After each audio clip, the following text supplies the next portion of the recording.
வணக்கம். புதுவை மற்றும் அதனை சுற்றியுள்ள பகுதிகளில் நடைபெற்ற பல்வேறு நிகழ்வுகளை பிரதிபலிக்கும் கமலா தொலைக்காட்சியின் செய்திகளுக்காக பிரபாவதி. விரிவான செய்திகளை காண்பதற்கு முன் தலைப்புச் செய்தியை பார்க்கலாம். புதுவை சட்டமன்றத்தில் பெண்களுக்கு 33% இட ஒதுக்கீடு மசோதா, ஆளுநர் தமிழிசை சவுந்தரராஜன் வரவேற்பு. ப்ரீபெய்ட் மின் மீட்டர் பொருத்துவதற்கு எதிர்ப்பு, மின் மீட்டர்களை சாலையில் உடைத்து அதிமுகவினர் போராட்டம். ஆரோவில் அமைப்பின் 65வது நிர்வாக குழு கூட்டம், தமிழகம் மற்றும் புதுவை ஆளுநர்கள் பங்கேற்பு. திருநள்ளாறு கடை வீதியில் உள்ள ஆக்கிரமிப்புகள் அகற்றம், சனி பெயர்ச்சியையொட்டி நடவடிக்கை. இனி விரிவான செய்திகள். மகளிர் மற்றும் குழந்தைகள் மேம்பாட்டுத்துறை சார்பில் வறுமை கோட்டிற்கு கீழ் உள்ள மகளிருக்கான விடுபட்ட நபர்களுக்கு ஊக்கத்தொகை வழங்குவதற்கான அடையாள அட்டையை சட்டமன்ற உறுப்பினர் வைத்தியநாதன் வழங்கினார். புதுவை அரசு சார்பாக மகளிர் மற்றும் குழந்தைகள் மேம்பாட்டுத்துறையின் சார்பில் வறுமை கோட்டிற்கு கீழ் உள்ள மகளிர்களுக்கு மாதந்தோறும் உதவித்தொகை வழங்கும் திட்டம் துவங்கப்பட்டது. இந்த நிலையில் லாஸ்பேட்டை தொகுதிக்குட்பட்ட 600க்கும் மேற்பட்டோருக்கு இந்த திட்டத்தின் மூலம் ஊக்கத்தொகை வழங்குவதற்காக லாஸ்பேட்டை தொகுதி சட்டமன்ற உறுப்பினர் அலுவலகத்தில் காங்கிரஸ் மூத்த தலைவர் சோனியா காந்தியின் பிறந்த நாளை முன்னிட்டு முன்னதாக வழங்கப்பட்டது. இதில் விடுபட்ட நபர்களுக்கு லாஸ்பேட்டை தொகுதி சட்டமன்ற உறுப்பினர் அலுவலகத்தில் அடையாள அட்டை வழங்கும் நிகழ்ச்சி நடைபெற்றது. இதில் சட்டமன்ற உறுப்பினரும் காங்கிரஸ் சட்டமன்ற கட்சி தலைவருமான வைத்தியநாதன் கலந்து கொண்டு மகளிர்களுக்கு ஊக்கத்தொகை வழங்குவதற்கான அடையாள அட்டையினை வழங்கினார். இந்த நிகழ்ச்சியில் கமலா அறக்கட்டளை முதன்மை செயலர் ரமா வைத்தியநாதன் மற்றும் காங்கிரஸ் கட்சி நிர்வாகிகள், கமலா அறக்கட்டளை நிர்வாகிகள், தொகுதியை சேர்ந்த ஏராளமான பெண்கள் கலந்து கொண்டனர்.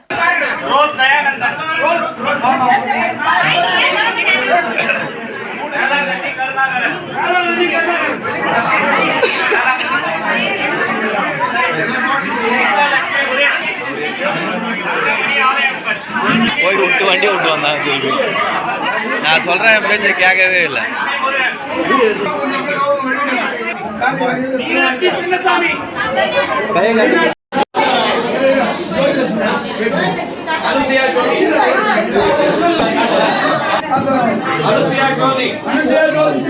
ராஜலட்சுமி ஸ்ரீனிவாசன், விஜயலட்சுமி சரவணன்,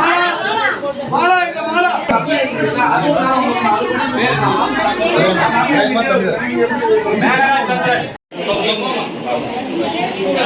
முத்துகிருஷ்ணன், கோவிந்தம்மாள் விவேகானந்தன்,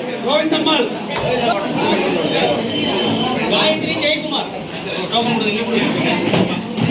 துர்காதேவி, சங்கரி வெங்கடேசன், மீனா பாலு,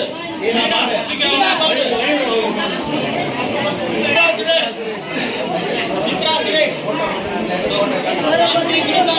சந்திரசேகர்,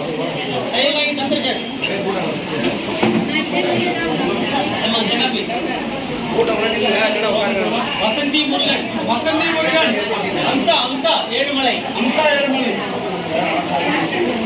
விஜயா கிருஷ்ணமூர்த்தி,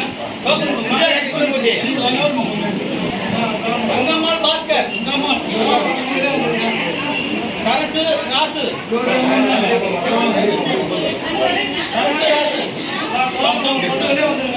பேபி செல்வராஜ், கலையரசி முத்து,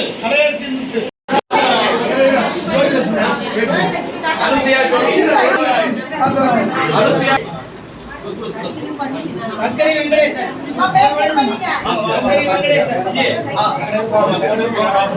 ஜோசப் சகாய செல்வி,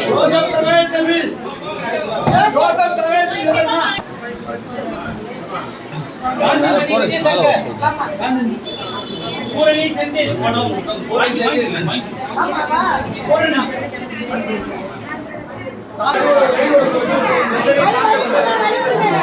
பூரணி மஞ்சினி, இந்திரா காந்தி,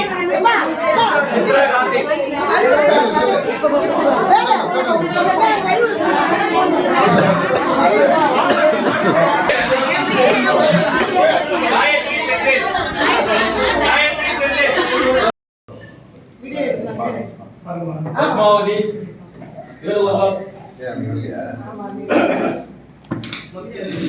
अंजल मेरी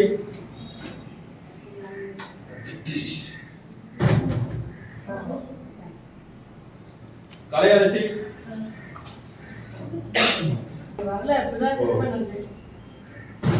மரிய செல்வம்,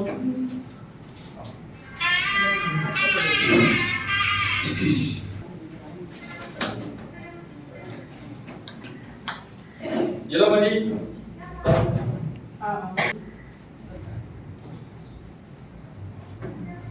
செண்பகவல்லி, செல்வராணி சங்கர், தனலட்சுமி குமார்,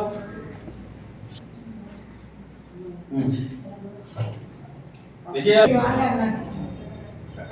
தெய்வானி பிரபு.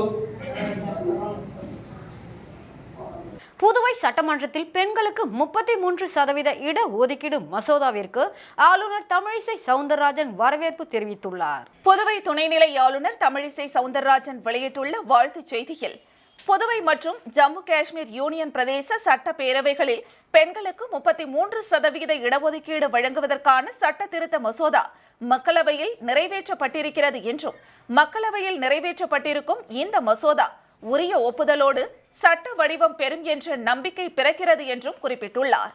மாநில சட்டப்பேரவைகளில் பெண்களுக்கு இடஒதுக்கீடு வழங்குவதற்கான சட்டம் ஏற்கனவே மத்திய அரசால் நிறைவேற்றப்பட்டுள்ளது என்றும், இத்தகைய முன்முயற்சிகள் பாரத தேச பெண்களின் அரசியல், சமுதாய, பொருளாதார விழிப்புணர்வுக்கும் வளர்ச்சிக்கும் உறுதியான பாதையை ஏற்படுத்தி கொடுக்கும் என்றும் கூறியுள்ளார். அதற்காக தொலைநோக்கு பார்வை கொண்ட பிரதமர் நரேந்திர மோடி, மத்திய உள்துறை அமைச்சர் அமித்ஷா ஆகியோருக்கு பெண்கள் அனைவரின் சார்பாகவும், குறிப்பாக புதுவை மக்கள் சார்பாகவும் தனது மனமார்ந்த நன்றியை தெரிவித்துக் கொள்வதாக துணைநிலை ஆளுநர் தமிழிசை சவுந்தரராஜன் கூறியுள்ளார். லாஸ்பேட்டையில் பொதுமக்களுக்கு இடையூறாக இருந்த மரத்தினை தொகுதி சட்டமன்ற உறுப்பினர் வைத்தியநாதன் முயற்சியால் அகற்றப்பட்டது. லாஸ்பேட்டை தொகுதிக்குட்பட்ட உழவர் சந்தை பகுதியில் சாலையோரம் இருந்த மரம் அப்பகுதி மக்களுக்கு இடையூறாக இருந்துள்ளது. இதனையடுத்து அப்பகுதி மக்கள் இடையூறாக இருந்த மரத்தை அகற்ற கோரி தொகுதி சட்டமன்ற உறுப்பினர் வைத்தியநாதனிடம் கோரிக்கை வைத்தனர். தொடர்ந்து தொகுதியின் சட்டமன்ற உறுப்பினரும் காங்கிரஸ் சட்டமன்ற கட்சி தலைவருமான வைத்தியநாதன் துறை அதிகாரிகளிடம் மக்களுக்கு இடையூறாக உள்ள மரத்தை அகற்ற கூறினார். தொடர்ந்து உழவர் சந்தை பகுதியில் பொதுமக்களுக்கு இடையூறாக இருந்த மரம் அகற்றப்பட்டது. ஆரோவில் அமைப்பின் 65வது நிர்வாக குழு கூட்டத்தில் தமிழகம் மற்றும் புதுச்சேரி ஆளுநர்கள் பங்கேற்றனர். ஆரோவில் அமைப்பின் 65வது நிர்வாக குழு கூட்டம் ஆரோவில் நிர்வாக அலுவலகத்தில் நடைபெற்றது. தமிழக ஆளுநர் மற்றும் ஆரோவில் நிர்வாக குழு தலைவர் RN ரவி, புதுச்சேரி துணைநிலை ஆளுநர் மற்றும் நிர்வாக குழு உறுப்பினர் டாக்டர் தமிழிசை சவுந்தரராஜன், ஆரோவில் அமைப்பின் செயலர் ஜெயந்தி ரவி மற்றும் நிர்வாக குழு உறுப்பினர்கள் கூட்டத்தில் பங்கேற்றனர். இதில் ஆரோவில் அமைப்பின் வளர்ச்சி திட்டங்கள் குறித்து ஆலோசிக்கப்பட்டது. புதுச்சேரி உழவர்கரை தொகுதிக்குட்பட்ட பல்வேறு தேவாலயங்களில் அருகில் அமைந்துள்ள ஐமாஸ் விளக்குகளை போர்க்கால அடிப்படையில் சரி செய்ய வேண்டி வழக்கறிஞர் சசிபாலன் தேசிய நெடுஞ்சாலைத்துறை செயற்பொறியாளரிடம் மனு அளித்தார். புதுச்சேரி உழவர்கரை சட்டமன்ற தொகுதி சமூக சேவகரும் வழக்கறிஞருமான சசிபாலன் தொடர்ந்து உழவர்கரை தொகுதிக்குட்பட்ட பல்வேறு பகுதிகளில் உள்ள பிரச்சனைகள் மற்றும் செய்யப்பட வேண்டிய பணிகள் குறித்து அந்தந்த துறை அதிகாரிகளை நேரில் சந்தித்து நடவடிக்கை எடுக்க கோரி மனு அளித்து வருகிறார். அதன்படி தற்பொழுது தேசிய நெடுஞ்சாலைத்துறை செயற்பொறியாளர் பாலசுப்ரமணியன் மற்றும் உதவி பொறியாளர் ஆறுமுகம் ஆகியோரை தேசிய நெடுஞ்சாலைத்துறை அலுவலகத்தில் நேரில் சந்தித்து கோரிக்கை மனு அளித்தார். வருகிற டிசம்பர் 25ஆம் தேதி உலகம் முழுவதும் கிறிஸ்துவ மக்களால் கிறிஸ்துமஸ் பண்டிகை சிறப்பாக கொண்டாடப்பட இருக்கிறது. இந்த நிலையில் உழவர்கரை சட்டமன்ற தொகுதிக்குட்பட்ட ரெட்டியார்பாளையம், உழவர்கரை மற்றும் மூலக்குளம் பகுதியில் அமைந்துள்ள தேவாலயங்களின் எதிரே உள்ள உயர்மின் கோபுர விளக்குகள் எரியாமல் அப்பகுதியே இருள் சூழ்ந்து உள்ளது. மேலும் டிசம்பர் 24ஆம் தேதி இரவிலிருந்தே கிறிஸ்தவ மக்கள் தேவாலயத்திற்கு சென்று பிரார்த்தனை செய்து வழிபட்டு கிறிஸ்துமஸ் திருநாளை மகிழ்ச்சியோடு கொண்டாடுவார்கள். எனவே இத்தகைய பண்டிகை கால சூழ்நிலையில் தேவாலயங்களை சுற்றி இருள் சூழ்ந்துள்ளது. திருட்டு மற்றும் வழிப்பறி போன்ற பல்வேறு சமூக விரோத செயலுக்கு வழிவகுக்கும். அது மட்டுமின்றி அதிகமான குடியிருப்புகள் மற்றும் முக்கிய சாலைகளில் இந்த ஹைமாஸ் விளக்குகள் அமைந்திருப்பதால் அரசு போர்க்கால அடிப்படையில் உழவர்கரை சட்டமன்ற தொகுதிக்குட்பட்ட தேவாலயங்களின் எதிரே உள்ள உயர்மின் கோபுர விளக்குகளை சரி செய்து பிரார்த்தனைக்கு செல்லும் மக்களின் நலன் கருதி நடவடிக்கை எடுக்க வேண்டுமென மனுவில் குறிப்பிடப்பட்டுள்ளது.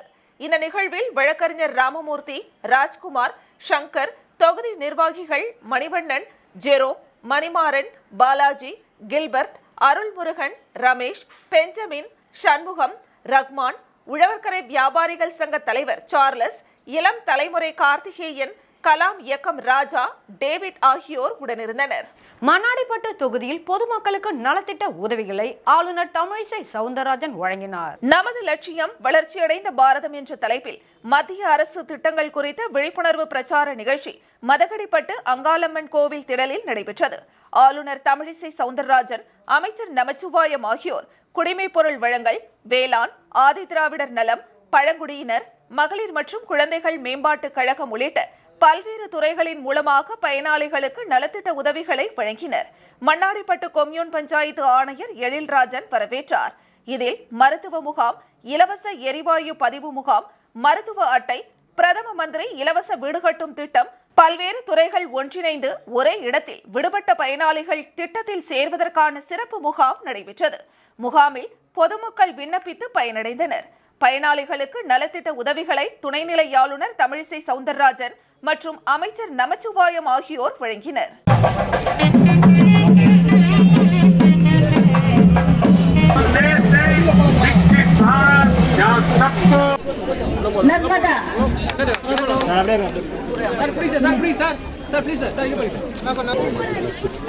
அனிமல் ஹஸ்பண்டரி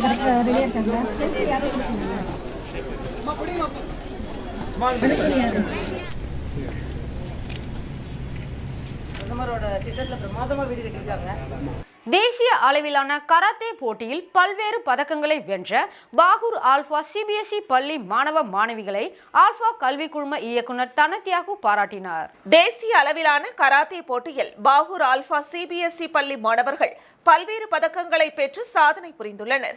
அதன்படி புதுச்சேரி சிகா மற்றும் ஷோடோகன் இந்தியன் கராத்தே அசோசியேஷன் இணைந்து நடத்திய தேசிய அளவிலான கராத்தே சாம்பியன்ஷிப்பில் 8 முதல் 12 வயதிற்குட்பட்ட சிறுவர் மற்றும் சிறுமியர் பிரிவில் நடைபெற்ற போட்டியில் ஆல்பா சிபிஎஸ்இ பள்ளியில் 5ஆம் வகுப்பு பயிலும் மாணவி நித்யஸ்ரீ மற்றும் 6ஆம் வகுப்பு பயிலும் ஹன்ஷிகா ஆகிய இருவரும் தங்கப் பதக்கங்களையும், 5ஆம் வகுப்பு பயிலும் மாணவி பவிஸ்கா மற்றும் அன்புமணி ஆகியோர் வெள்ளி பதக்கங்களையும், 4ஆம் வகுப்பு படிக்கும் மாணவி நக்ஷத்ரா, 6ஆம் வகுப்பு மாணவி பிரணீதா மற்றும் இனியா, தர்ஷன், ஆதித்யா ஆகியோர் வெண்கல பதக்கங்களையும் வென்று சாதனை புரிந்துள்ளனர்.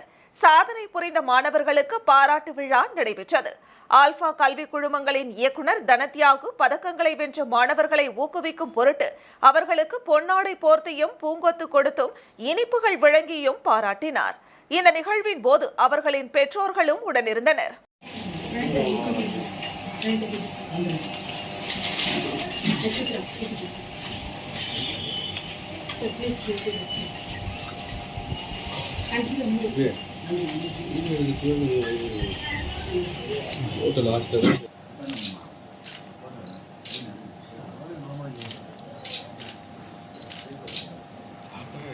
புதுச்சேரியில் ப்ரீபெய்ட் மின்மீட்டர் பொருத்துவதற்கு எதிர்ப்பு தெரிவித்து அதிமுகவினர் தலைமையில் மின்துறை வாயிலில் ப்ரீபெய்ட் மின்மீட்டரை உடைத்து ஆர்ப்பாட்டத்தில் ஈடுபட்டனர். புதுச்சேரி மின்துறை மூலம் புதுச்சேரி மாநிலம் முழுவதும் தனியார் மூலம் ப்ரீபெய்ட் மின்மீட்டர் பொருத்துவதற்கான பணி துவங்கப்பட்டுள்ளது.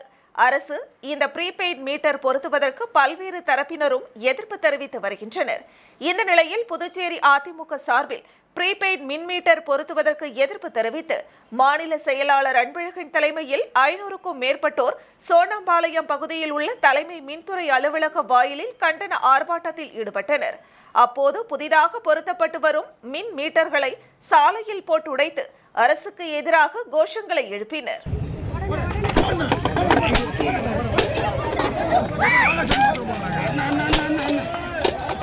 முன்னேற்ற கழகத்தின் சார்பாக இந்த பொதுமக்களுக்கு ஆதரவாக இந்த அரசு இதே போக்கை அன்றாடம் நமது மாநில கழக செயலாளர்கள் பற்றி இந்த ஆர்ப்பாட்டம் வெற்றி பெற அனைவரும் ஒத்துழைப்பு கொடுத்து அதிமுக சார்பில் புதிய மகாத்மா ரஜினிகாந்த் ரசிகர் நற்பணி மன்றம் சார்பாக ரஜினிகாந்தின் 74வது பிறந்தநாள் விழா கொண்டாடப்பட்டது. புதிய மகாத்மா ரஜினிகாந்த் ரசிகர் நற்பணி மன்றம் சார்பாக ரஜினிகாந்தின் 74வது பிறந்தநாள் விழா சிறப்பாக கொண்டாடப்பட்டது. இதில் புற்றுநோயால் பாதிக்கப்பட்ட குழந்தைகளுக்கு உணவு, உபகரணங்கள் மற்றும் 100க்கும் மேற்பட்டோருக்கு அசைவ உணவு வழங்கப்பட்டது. இந்நிகழ்ச்சியில் தொகுதி தலைவர் ரஜினி ராஜா, தொகுதி செயலாளர் அஜித் சரவணன், லக்ஷ்மிகாந்த் மற்றும் கணேஷ், ஸ்ரீதர், லோகு, ராஜ்குமார், புவனேஷ், பாலா, விஜயகுமார், முருகன், செங்குட்டுவன், ரவி, கணபதி, ராம் மற்றும் தொகுதி நிர்வாகிகள் ஏராளமானோர் கலந்து கொண்டனர். ஒரு சிறிய விளம்பர இடைவெளிக்கு பிறகு செய்திகள் தொடரும்.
செய்திகள் தொடர்கின்றன.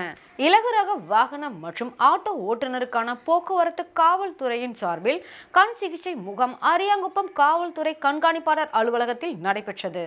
புதுச்சேரி தெற்கு பகுதி காவல்துறை கண்காணிப்பாளர் அலுவலகத்தில் போக்குவரத்து காவல்துறை சார்பில் அரியாங்குப்பம் பகுதியில் உள்ள இலகு ரக வாகனம் மற்றும் ஆட்டோ ஓட்டுநர்களுக்கு சிறப்பு கண் சிகிச்சை மற்றும் விழிப்புணர்வு முகாம் அரியாங்குப்பம் போக்குவரத்து காவல்துறை அலுவலகத்தில் நடைபெற்றது. முகாமிற்கு காவல்துறை தெற்கு பகுதி கண்காணிப்பாளர் மோகன்குமார் தலைமை தாங்கினார். கிருமாம்பாக்கம் போக்குவரத்து காவல்துறை ஆய்வாளர் கணேசன், உதவி ஆய்வாளர் பாஸ்கரன் ஆகியோர் முன்னிலை வகித்தனர். மருத்துவ முகாமினை அரவிந்தர் கண் மருத்துவமனை மருத்துவர் யுவராஜ், மருத்துவமனை மக்கள் தொடர்பு அதிகாரி காவேரி தலைமையில் சிகிச்சை அளிக்கப்பட்டது. இதில் 50க்கும் மேற்பட்ட ஓட்டுநர்கள் தங்களுடைய கண்களை பரிசோதனை செய்து கொண்டனர். மேலும் இந்த நிகழ்ச்சியில் காவல்துறை அதிகாரி மோகன்குமார் கூறுகையில், வாகனங்கள் ஓட்டும் போது செல்போன் பேசுவது மற்றும் ஹெல்மெட் அணிவது அதிக வேகம் ஆபத்தை விளைவிக்கும் என்பதனை எடுத்து கூறினார். அதனைத் தொடர்ந்து அரவிந்த் கண் மருத்துவமனை மருத்துவர் ஓட்டுநர்களுக்கு அறிவுரைகளையும் வழங்கினார். ஒரு ஷார்ட் நோட்டீஸ்ல சொன்ன உடனே நம்ம அரவிந்த் ஐ ஹாஸ்பிட்டல்ல இருந்து நம்ம PRO sir, camp organiser plus doctors, staff எல்லாமே வந்திருக்காங்க. முதற்க நான் உங்களுக்கு நான் என்னுடைய வணக்கத்தையும் நன்றியை தெரிவிச்சுக்கிறேன். ரோட்டில் எடுத்து ஓட்டுற சமயத்தில் உங்களுடைய முழு கவனமும் உங்களுடைய பார்வை முழுவதும் உங்களுடைய முழு கவனமும் அதில் தான் இருக்கும். ஃபஸ்ட்டு இது நான் நிறைய பார்க்குறேன்.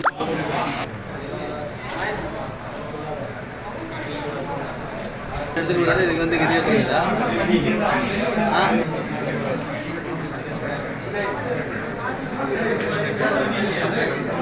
நெட்டப்பாக்கம் கம்பன் அரசு மேல்நிலைப் பள்ளியில் முப்பெரும் விழா பள்ளி வளாகத்தில் நடைபெற்றது.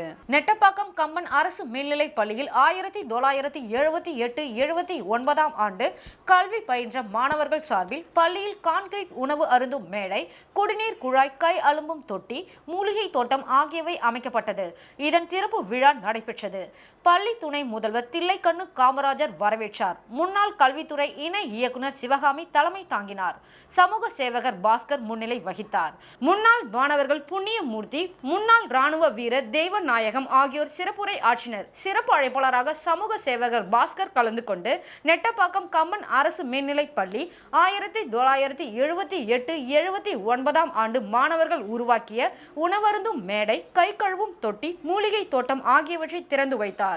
ஏற்பாடுகளை விரிவுரையாளர் எழில்வேந்தன், லதா, மணிமாறன், பெருமாள் ஆகியோர் செய்திருந்தனர். பள்ளி தலைமை ஆசிரியர் ஜோஸ்பின் நிர்மலா நன்றி கூறினார். சிறந்த அறிவாளியாக மாற்றும்.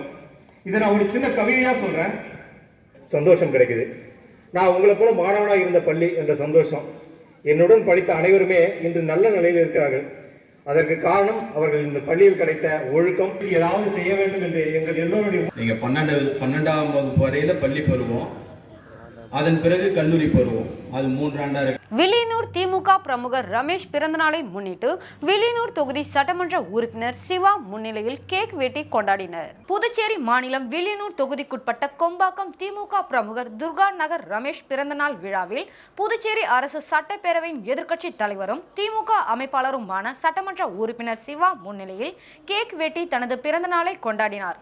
அதனைத் தொடர்ந்து திமுக பிரமுகர் ரமேஷிற்கு சட்டமன்ற உறுப்பினர் சிவா சால்வை அணிவித்து பிறந்தநாள் வாழ்த்துக்களை கூறியதை தொடர்ந்து பிறந்த நாளை முன்னிட்டு மழையால் பாதிக்கப்பட்ட அப்பகுதியை சேர்ந்த சுமார் 50 குடும்பங்களுக்கு தலா 10 கிலோ அரிசியினை சட்டமன்ற உறுப்பினர் சிவா வழங்கினார். மேலும் பிறந்தநாள் விழாவில் வில்லியனூர் தொகுதி செயலாளர் மணிகண்டன், பொதுக்குழு உறுப்பினர் செல்வநாதன், தொகுதி துணை செயலாளர் ஜெகன்மோகன், திமுக 33வது வார்டு பொறுப்பாளர் ஜனா, தொகுதி பொருளாளர் கந்தசாமி, துர்கா நகர் குடியிருப்போர் நலவாழ்வு சங்கத்தின் தலைவர் பாஸ்கர், துணைத் தலைவர் சக்திவேல், செயலாளர் சசிகுமார், அமைப்பு செயலாளர்கள் நடராஜன், சிவபிரகாசம், வெங்கடேசன் மற்றும் திமுக பிரமுகர்கள், திமுக மகளிர் அணி நிர்வாகிகள் கலந்து கொண்டு சால்வை அணிவித்து பூங்கொத்து கொடுத்தும் பிறந்தநாள் வாழ்த்துக்களை கூறினர்.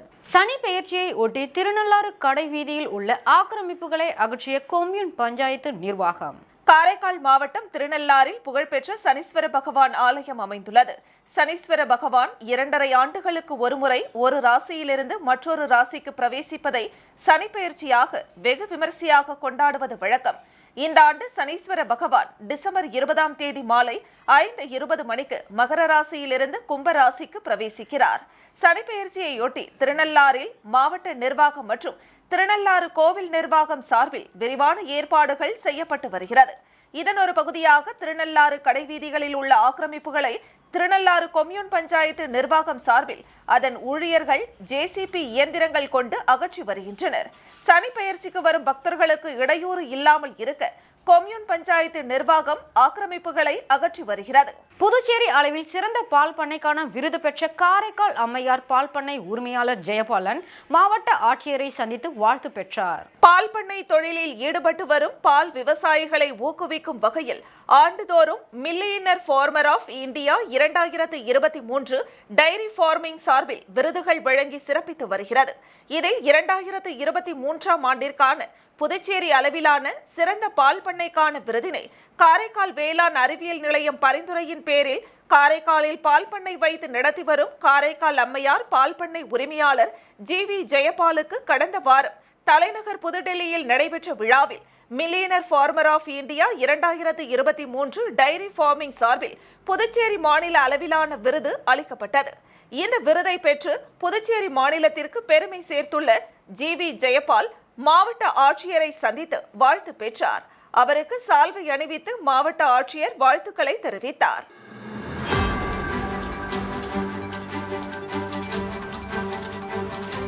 பாகூர் அடுத்துள்ள சோரியாங்குப்பம் கிராமத்தில் உள்ள அரசு நடுநிலைப் பள்ளி வளாகத்தில் ஸ்ரீ உலகநாத கலரானந்த சுவாமி சித்தர் பீடத்தில் கார்த்திகை அமாவாசை குருபூஜை விழா நடைபெற்றது. புதுச்சேரி மாநிலம் பாகூர் தொகுதிக்குட்பட்ட சோரியாங்குப்பம் பகுதியில் உள்ள ஸ்ரீ கலரானந்த சுவாமி சித்தர் பீடத்தில் சுவாமிகள் முக்தி அடைந்த நன்னாள் மற்றும் கார்த்திகை மாத அமாவாசையை முன்னிட்டு சித்தர் உருவ சிலை வீதி உலா நடைபெற்றது. தொடர்ந்து சித்தருடைய உருவ சிலைக்கு பால், தயிர், இளநீர், சந்தனம், அபிஷேகத்தூள், பன்னீர், பழ வகைகள் போன்ற வாசனை திரவியங்கள் மூலம் திருமஞ்சனம் செய்யப்பட்டது. அதனைத் தொடர்ந்து சித்தருடைய உருவ சிலைக்கு மலர்களால் அலங்கரிக்கப்பட்ட அபிஷேக ஆராதனைகள் செய்து மகா தீபாராதனை நடைபெற்றது. இதில் திரளான பக்தர்கள் பங்கேற்று தரிசனம் செய்தனர். அதனைத் தொடர்ந்து அன்னதானம் வழங்கப்பட்டது. இந்நிகழ்ச்சிக்கான ஏற்பாட்டினை சோரியாங்குப்பம் கிராம மக்கள் மற்றும் இளைஞர்கள் செய்திருந்தனர். திண்டிவனம் வட்டம் நெய்க்குப்பி கிராமம் ஸ்ரீ மகாசக்தி மாரியம்மன் ஆலயத்தில் கார்த்திகை மாத அமாவாசையை முன்னிட்டு ஊஞ்சல் உற்சவம் வெகு சிறப்பாக நடைபெற்றது. விழுப்புரம் மாவட்டம் திண்டிவனம் நெய்க்குப்பி கிராமம் ஸ்ரீ மகாசக்தி மாரியம்மன் ஆலயத்தில் கார்த்திகை மாத அமாவாசையை முன்னிட்டு ஆலய வளாகத்தில் யாகசாலை அமைக்கப்பட்டு அதில் பல்வேறு வகையான திரவியங்கள், வாசனை பொருட்கள், நவதானிய பொருட்கள் செலுத்தப்பட்டது. தொடர்ந்து யாகசாலையில் வைக்கப்பட்ட கலசத்திற்கு கற்பூர ஆரத்தி காண்பிக்கப்பட்டது. மேலும் வண்ண மலர்கள் பக்தர்கள் கொண்டு அலங்கரிக்கப்பட்ட ஸ்ரீ மகாசக்தி மாரியம்மன் நெய்க்குப்பி ராமதாஸ் நாதஸ்வர குழுவினர் இசையுடன் கோவில் உட்பிரகாரம் வலம் வந்து ஊஞ்சலில் பக்தர்களுக்கு காட்சியளித்தார். மேலும் ஊஞ்சலில் காட்சியளித்த அம்மனுக்கு சஸ்திரங்கள் கொண்ட சோடச உபசாரம், மகா தீபாராதனை, கும்ப தீபம், நட்சத்திர தீபம், பஞ்சமுக தீபாராதனை, கற்பூர ஆரத்தி காண்பிக்கப்பட்டது. இதில் திரளான பக்தர்கள் கலந்து கொண்டு சுவாமி தரிசனம் செய்தனர்.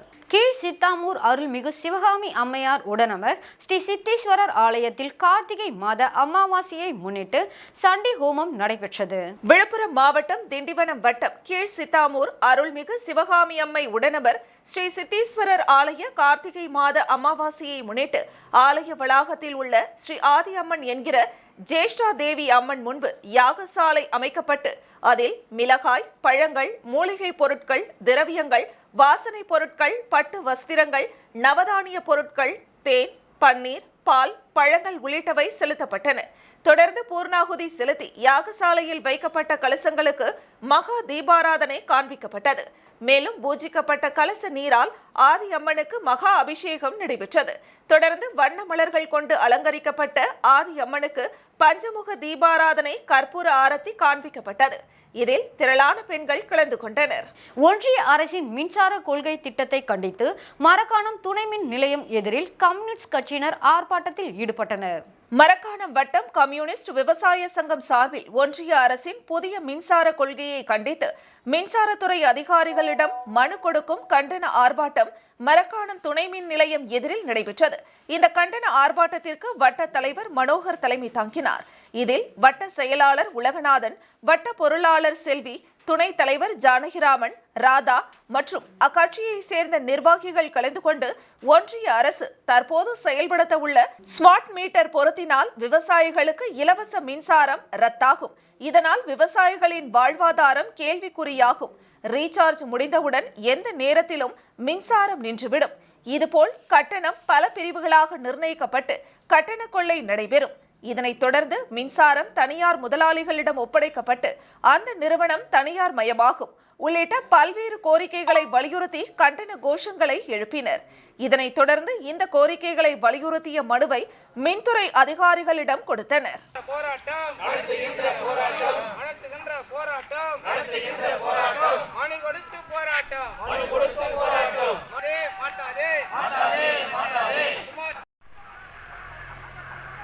தமிழ்நாடு விவசாயிகள் சங்கம் மரக்காணம் வட்டக்குழு தமிழ்நாடு விவசாயிகள் சங்கத்தின் சார்பாக மனு கொடுக்கும் ஸ்மார்ட் மீட்டர் குறித்து மனு கொடுக்கும் போராட்டம் மரக்காணம் ஈபி ஆஃபீஸ் முன்னாடி நடைபெறுகிறது.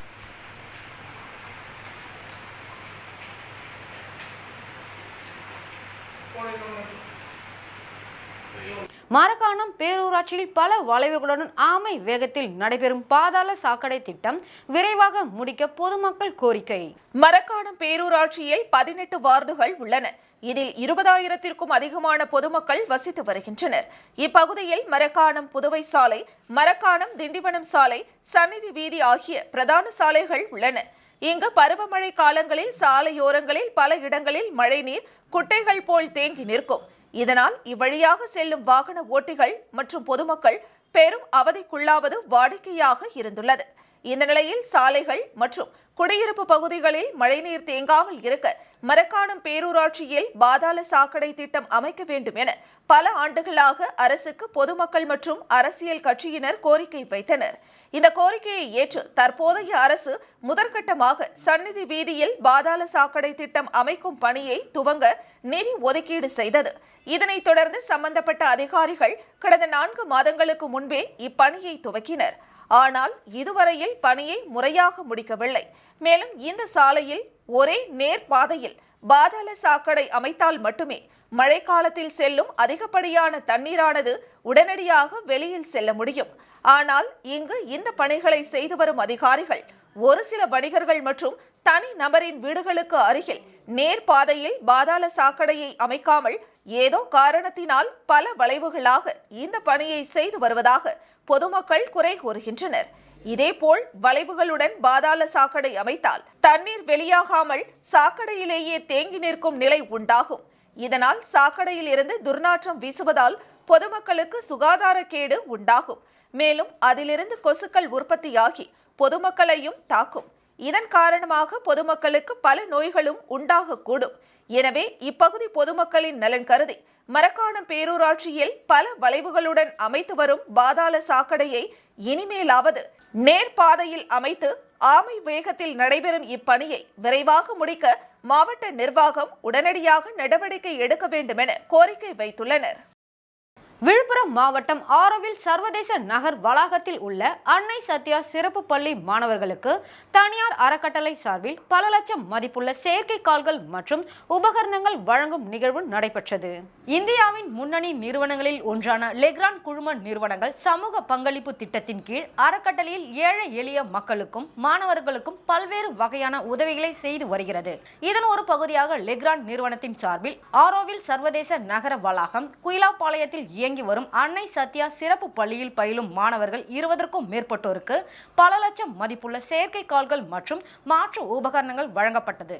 துணைத் தலைவர் அமிதா அனீஸ் தலைமையில் நடைபெற்ற இந்நிகழ்ச்சியில் புதுச்சேரி மாநில சமூக நலத்துறை உதவி இயக்குனர் கனகராஜ், புதுச்சேரி பல்கலைக்கழக சமூக பணித்துறை பேராசிரியர் நளினி, லெக்ராண்ட் நிறுவனத்தை சேர்ந்த மோக்ஷாவதி ஆகியோர் பங்கேற்று மாற்றுத்திறனாளி மாணவ மாணவியர்களுக்கு செயற்கைக்கால்கள் மற்றும் உபகரணங்களை வழங்கினர். அன்னை சத்யா சிறப்பு பள்ளியின் துணைத் தலைவர் சீதா ராம்குமார், ஒருங்கிணைப்பாளர் கண்ணன், மனித வள மேம்பாட்டு அலுவலர் பாக்கியலட்சுமி மற்றும் சத்யா சிறப்பு பள்ளி ஆசிரியர்கள் மாணவர்கள் கலந்து கொண்டனர்.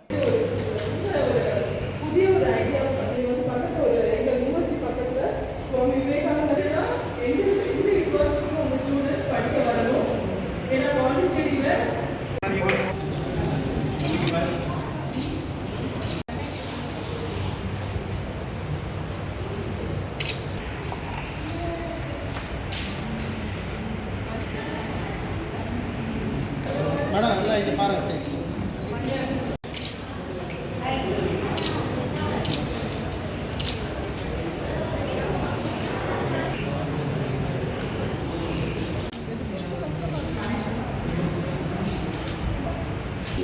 ನಂದು ರವೀಂದ್ರ ನಂದು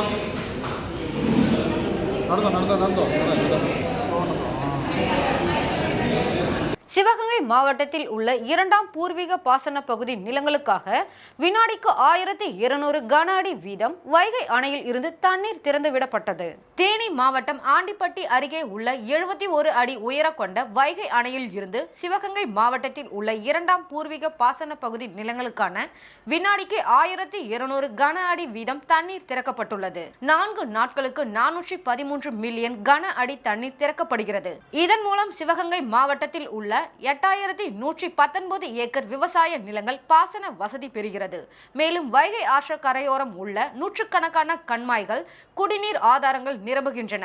ஆற்றில் தண்ணீர் திறக்கப்பட்டுள்ளதால் தேனி, மதுரை, திண்டுக்கல், சிவகங்கை ஆகிய 4 மாவட்ட மக்களுக்கு வெள்ள அபாய எச்சரிக்கை விடுக்கப்பட்டுள்ளது. இதன் காரணமாக வைகை ஆற்றில் யாரும் குளிப்பதற்காக இறங்கவோ வைகை ஆற்றை கடப்பதற்கு முயற்சிக்க வேண்டாம் என வைகை பொதுப்பணித்துறையினர் எச்சரிக்கை விடுத்துள்ளனர். தற்போதைய நிலவரப்படி வைகை அணையின் நீர்மட்டம் 65.16 அடியாகவும் அணைக்கு நீர்வரத்து வினாடிக்கு 1796 கன அடியாகவும் அணையில் நீர் இருப்பு 4666 மில்லியன் கன அடியாகவும் உள்ளது. விருத்தாச்சலம் அருகே மதுபோதையில் நடுரோட்டில் உள்ளாடையுடன் பெண்ணை உருட்டுக்கட்டையை கொண்டு மிரட்டிய இந்திய ராணுவ வீரர். கடலூர் மாவட்டம் விருத்தாச்சலம் அடுத்த முதனை பஞ்சாயத்திற்குட்பட்ட வீரெட்டிக்குப்பம் கிராமத்தை சேர்ந்த ராமச்சந்திரன் என்பவரின் மகன் பாலகிருஷ்ணன். திருமணமான இவர் இந்திய ராணுவத்தில் ராணுவ வீரராக பணிபுரிந்து வருகிறார்.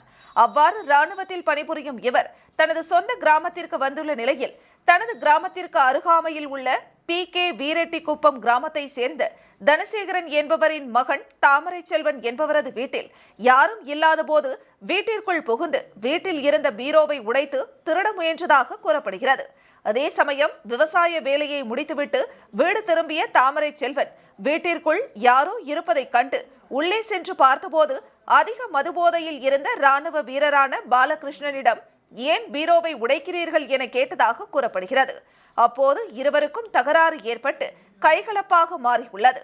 அப்போது ராணுவ வீரர் பாலகிருஷ்ணன் தாமரை செல்வனின் வலது கைவிரல்களை உடைத்துள்ளார். அதன் பின்பு வீட்டை விட்டு வெளியே வந்த இந்திய ராணுவ வீரர் பாலகிருஷ்ணன் நடு ரோட்டில் சட்டை இல்லாமல் உள்ளாடையுடன் நின்று கொண்டு அலப்பறையில் ஈடுபட்டுள்ளார். மேலும் அக்கிராமத்தை சேர்ந்த பெண்கள் பலர் சூழ்ந்திருக்க அவர்கள் முன்பு அதிக மதுபோதையில் உள்ளாடையுடன் நின்று கொண்டு தகாத வார்த்தைகளால் திட்டியும் உருட்டுக்கட்டையை கையில் எடுத்துக்கொண்டு அச்சுறுத்தும் செயலில் ஈடுபட்டுள்ளார். இதுகுறித்த வீடியோ வெளியாகி பரபரப்பை ஏற்படுத்தியுள்ளது. இந்த சம்பவம் குறித்து தகவல் அறிந்த ஊமங்கலம் காவல்துறையினர் சம்பந்தப்பட்ட இந்திய ராணுவ வீரர் பாலகிருஷ்ணனை கைது செய்து மருத்துவ பரிசோதனைக்காக விருத்தாச்சலம் அரசு மருத்துவமனைக்கு அழைத்து வந்து பின்னர் காவல் நிலையம் அழைத்து சென்று விசாரணை மேற்கொண்டு வருகின்றனர். மேலும் ராணுவ வீரரால் தாக்கப்பட்ட தாமரை செல்வன் விருத்தாச்சலம் அரசு மருத்துவமனையில் அனுமதிக்கப்பட்டு சிகிச்சை பெற்று வருகிறார். இந்திய மக்கள் பெரிதும் போற்றக்கூடிய ராணுவ பணியில் இருந்து கொண்டு மது போதையில் சட்டை இல்லாமல் உள்ளாடையுடன் நடு ரோட்டில் நின்று கொண்டு பொதுமக்களை அச்சுறுத்தும் வகையில் கையில் உருட்டுக்கட்டை வைத்துக் கொண்டு அராஜகத்தில் ஈடுபட்ட ராணுவ வீரரின் செயல்பாடு பொதுமக்களிடையே கடும் அதிருப்தியை ஏற்படுத்தியுள்ளது. கேப்டன் விஜயகாந்த் பூரண நலம் பெற்றமைக்கு பெண்ணாடம் அருள்மிகு பிரளயகாலேஸ்வரர் ஆலயத்தில் சிறப்பு அபிஷேகம் மற்றும் பொதுமக்களுக்கு அன்னதானம் வழங்கப்பட்டது. கடலூர் தெற்கு மாவட்ட திட்டக்குடி சட்டமன்ற தொகுதி பெண்ணாடம் பேரூர் கழகம் மற்றும் நல்லூர் ஒன்றியம் தெற்கு சார்பில் கேப்டன் விஜயகாந்த் பூரண நலம் பெற்றமைக்கு பெண்ணாடம் அருள்மிகு பிரளயகாலேஸ்வரர் ஆலயத்தில் சிறப்பு அபிஷேகம் மற்றும் பொதுமக்களுக்கு அன்னதானம் வழங்கப்பட்டது. நகர செயலாளர் இளம்பருதி, நல்லூர் ஒன்றிய செயலாளர் அசோக் ராஜன் தலைமையில் நடைபெற்ற நிகழ்ச்சியில் சிறப்பு அழைப்பாளராக மாவட்ட செயலாளர் உமாநாத் கலந்து கொண்டு பொதுமக்களுக்கு அன்னதானம் வழங்கினார். இதில் பெண்ணாடம் அவைத் தலைவர் ரவி, ஒன்றிய அவைத் தலைவர் சங்கமுத்து, நகர பொருளாளர் சிவசங்கரன், ஒன்றிய துணை செயலாளர் செந்தமிழன், இளைஞர் அணி செயலாளர் ரமேஷ், விருதை மாவட்ட பிரதிநிதி மகேஷ், நகர துணை செயலாளர் இளையராஜா மற்றும் தேமுதிக நிர்வாகிகள் ஏராளமானோர் கலந்து கொண்டு பொதுமக்களுக்கு அன்னதானம் வழங்கினர். மீண்டும் தலைப்புச் செய்திகள். புதுவை சட்டமன்றத்தில் பெண்களுக்கு 33% இட ஒதுக்கீடு மசோதா, ஆளுநர் தமிழிசை சவுந்தரராஜன் வரவேற்பு. ப்ரீபெய்ட் மின் மீட்டர் பொருத்துவதற்கு எதிர்ப்பு, மின் மீட்டர்களை சாலையில் உடைத்து அதிமுகவினர் போராட்டம். ஆரோவில் அமைப்பின் 65வது நிர்வாக குழு கூட்டம், தமிழகம் மற்றும் புதுவை ஆளுநர்கள் பங்கேற்பு. திருநள்ளாறு கடை வீதியில் உள்ள ஆக்கிரமிப்புகள் அகற்றம், சனி பெயர்ச்சியையொட்டி நடவடிக்கை. இத்துடன் செய்திகள் நிறைவடைகிறது. செய்திகளை உடனுக்குடன் தெரிந்து கொள்ள கமலா தொலைக்காட்சி சமூக வலைதளத்தை பின்பற்றவும். நன்றி, வணக்கம்.